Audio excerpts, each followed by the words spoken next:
Hi everyone, it's Stephanie back with a dyeing video today. So today I'm going to show you once again how to fix color that on a yarn that you've dyed when the color comes out less than ideal. Now in this colorway I wanted it to be a nice variegated green all the way through, but you can see in places like here and here and here, when I dyed the yarn, the dye color split, meaning that the green is made by combining blue and yellow. So in some places, the yellow sort of split off from the dye molecule, I guess. Like I know science. I don't know science, but I'm guessing that's how it is.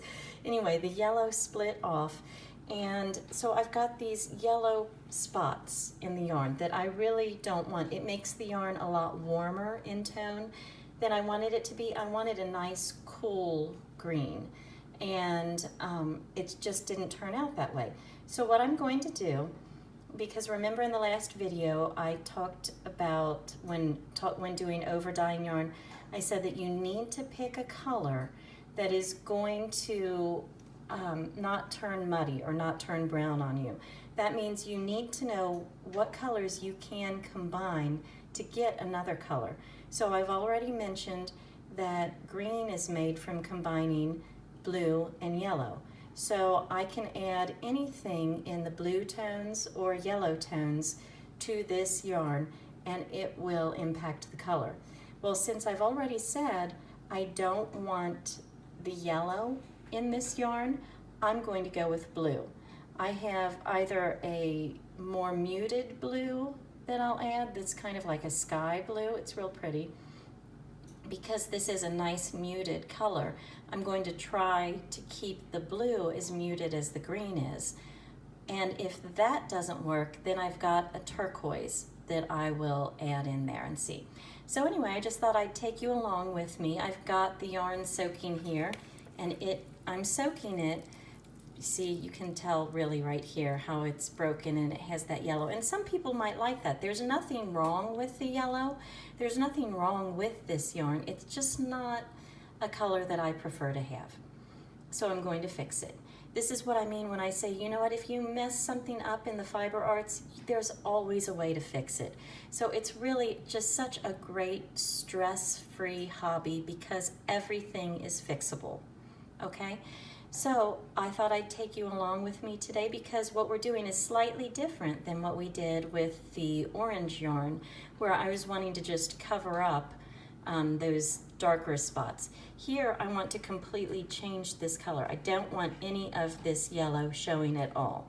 So what I've done is I am soaking the yarn beforehand. This is just water. I have not added any vinegar or anything to this water.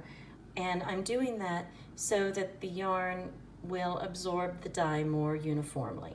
Okay, so as soon as the dye pot is finished heating up, I will take you over there and we'll get started dyeing this yarn. Okay, the dye pot is ready. Remember, I've told you you don't want it to be boiling. You want it to just be on the verge of boiling because you don't want it to agitate your yarn, because that's when your yarn can become felted. So I have it ready. I've already applied the dye to the dye pot. And what I used 1/2 of a teaspoon of this Jacquard Sky Blue. And the reason I chose it instead of the other one I have here, the turquoise, is because I feel like the Sky Blue, which looks like it's going to be about this shade right here, I feel like it's more muted, and so I think that it'll go better with this green, which isn't a really bright green, it's a more muted green. The turquoise would be a lot brighter, and that could be pretty, but it's just not what I'm looking for right now. What I'm doing here is I'm going to just loosen this tie a little bit because we don't want a line of demarcation there where the tie was too tight to let the yarn move around. So what I'm going to do, instead of dip dyeing the way I did last time, I am just going to put this yarn straight in the dye pot, okay? just like this. I might pull it out to see if it's, oh, it is. It's taking already, so that's good. You can see it's a little bit cooler here than up here.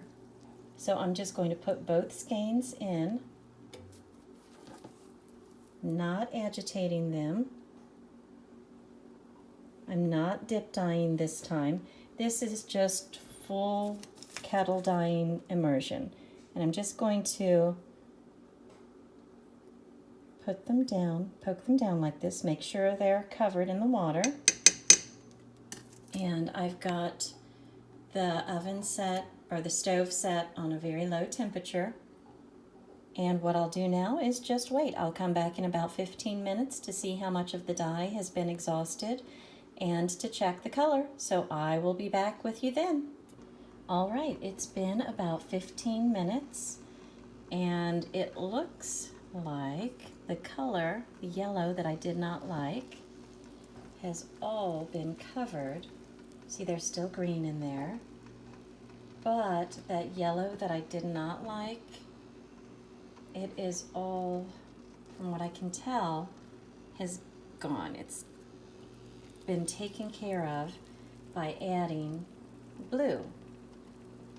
So you see we still have these beautiful greens, see? But now we also have this nice muted blue in there. So I'm going to check to see how much dye has been exhausted. And almost all of it. There's a tiny, tiny bit left, but that's okay. What I'm going to do now is just remove this from the heat and let it sit and cool down and absorb the last of that dye. Then we'll rinse it and put it in the spin dryer and see what we've ended up with. All right, it's been about an hour since we have removed the fiber and the dye pot from the heat. And as you can see right here, all of the dye has been absorbed. There's no blue left in the dye pot. See over here, it's just clear water. So what we're going to do next is, the water is still hot. So I'm going to let it sit a little bit longer until everything cools off. And then I will rinse the fiber and wash it off to make sure that any of the dye that is not completely absorbed is rinsed out. And then I will dry it and we will see what it turns out like. Okay, so here we are with the finished overdyed yarn. As you can see, it's not as green as it was before, but I'm absolutely loving this. You all know how I feel about blues, and I love the variations in color here. Let me get closer so you can see.